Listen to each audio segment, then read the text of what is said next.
What's good? It's your boy Logic back in here with another video, and let's get into it. All right, I'm a little late on the Kwame Brown thing. Um, I I've heard of his name before, never really knew why he was such a hot topic, but I guess it's because he's considered to be one of the worst first round draft picks ever in basketball. I'm assuming. Now that he's probably the worst person that's ever played basketball, he's just the worst person that was number one, right? And they always use him as a measuring stick as far as like who's the shittiest or whatever, or don't be like this guy and stuff like that. And always, when I think about it, I said there's a factor that's in there that you really can't control. Like to go number one draft pick. Like I don't get to choose whether or not I get to go number one. The scouts or the league or whatever it is, they put me in the position to be number one. Like they judged me accordingly against every other prospect in the draft, and they thought that I was the best candidate based off what they saw before, right? How that translates over from like high school or college over to the NBA, there's always a chance. There's always a risk involved. Hell, like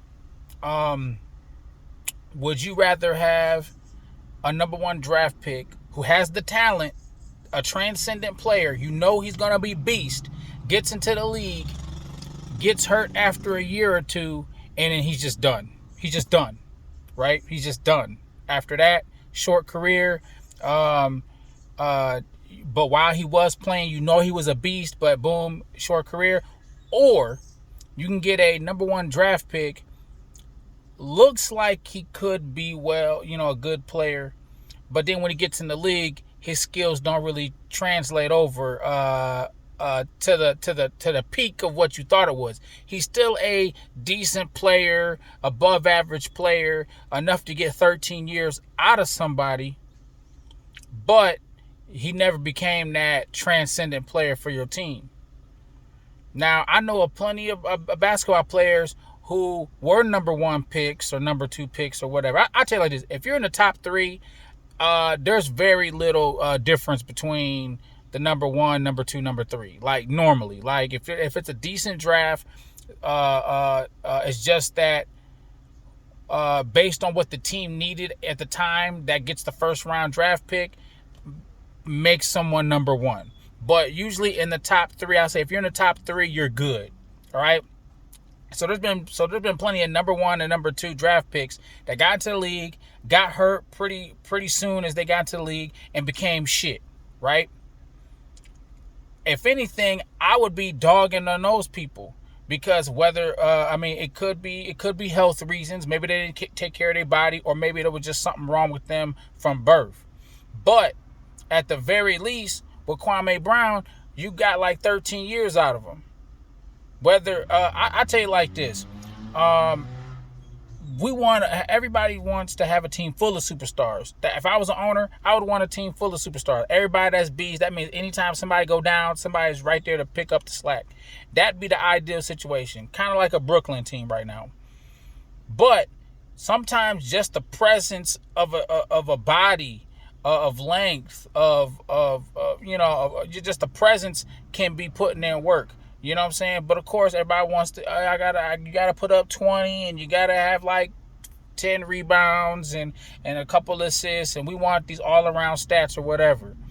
But I'm sure that when Kwame Brown was out there, he was at least being a presence. Okay, he averaged like 6 or 7 points or whatever like that. I'm sure he altered some shots and some other shit too, right? He's good enough to stay in the league for 13 years, right? So they out here dogging on this dude, knowing that there's been plenty of other players that didn't even last 2 or 3 years, right? What about the Anthony Bennett's? Nobody's talking about that dude, but it's always Kwame Brown this, Kwame Brown that. And they always try to hide behind, I'm not talking about Kwame Brown the man. I'm talking about Kwame Brown the basketball player. That's such a bullshit talking point. That's just another way to sneak diss somebody. It's like, you know, I'm a world renowned artist. I like to paint murals and all this other than that. I'm known for that. I'm synonymous with that. It's like you can't talk about me without talking about art. And then you start shitting on my artwork. Like, that's just as much a part of me as my other personal shit. You know, especially if you want to go into what it took to get my skills up there. If I went through hardships, struggles, a lot of criticism, ups and downs, being a starving artist, finally getting discovered, and then I finally make it to where my art gets discovered, and then you criticize my art, you're criticizing my struggle. Like we got to get around this. Oh, we're separating, the person and this and that. I said in certain cases, like, the person becomes their career. You know what I'm saying? And you don't know what it took for a person to get there. So when you're starting to criticize and then try to use that excuse, well, I'm talking about Kwame Brown, the basketball player, not Kwame Brown, the person. I'm like, that's just a way for you to get around and just sneak diss somebody and try to use that as a cover up, right? I mean, the fact that you go out of your way to mention this brother that's been out of the league for years and he's still a talking point, like, you act like everybody who's into sports or like, no one doesn't know what a shitty player is. Like, no one has a personal, like, perspective of what they would consider, like, man, he needs to score more points, or he needs to do this, or he needs to do that. Like, really, we know who the best players are, and in contrast, you'll just automatically know what the worst players are, right? You don't necessarily have to keep throwing out names, or at least not throwing out the same names and keep bashing the dude like he doesn't have a personality. He doesn't have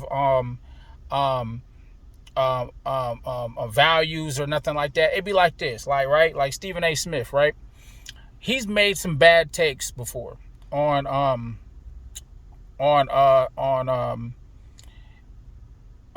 whatever his channel is. Is it First Take or something like that? Right?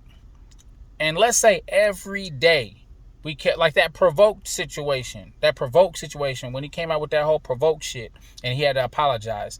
Let's say every day we reminded him of the time he said that provoked shit, right? We just, every day, I don't care that he apologized, I don't give a fuck. I just kept saying, hey, remember when you was bullshit and you said provoke and then you got into all that hoopla. I mean, it should be fine though, right? Because you keep talking about Kwame Brown and start, and bashing somebody who's not even in the league. At least I'm talking about somebody who's still in the sportscasting. He's still in the sportscasting, right?